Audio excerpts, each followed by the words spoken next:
যে লতা দেখরা কি মোটা মোটা লতিছে গে বাল্য মাটির লতা আর কি অনেক সুন্দর ফ্রেশ উঠে তার লতা আর কি খাইতে অনেক মজা লাগে গলাও খাদ্য নিতে ফলার লতা আর কি বাল্য মাটির আর কি ফলানি হয়।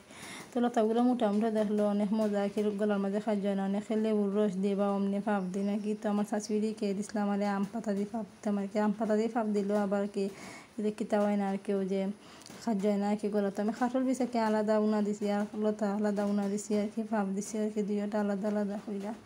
এখানে আমি পেঁয়াজ রসুন হিদল একখান আমি পিষাই নিয়েছি পাটা বইয়াকে পিষাই নিয়েছি নাগামরিচ 2টা টুকরাই দিয়েছি।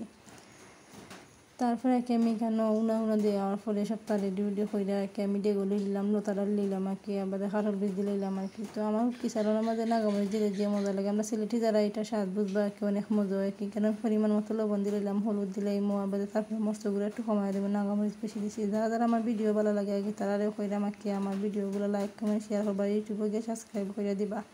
তো এখানে মাঝে আমি সপ্তাহে রেডি করা পরে কি হিঙ্গি মাছ দিলেছি হিঙ্গি মাছের ফলটা কি মাছ যেমন একটু কম লাগে দেখে আমি এখানে ট্যাংরা মাছ কয়টা ফ্রিজ আছে ট্যাংরা মাছ দিলেছি। তো আমি আর দিন মাখাই আর কি পাই দিম আর কি আমার লতা এক টুকরো গলতো না আস্তে আস্তে লতার টুকরাইন থাকবো।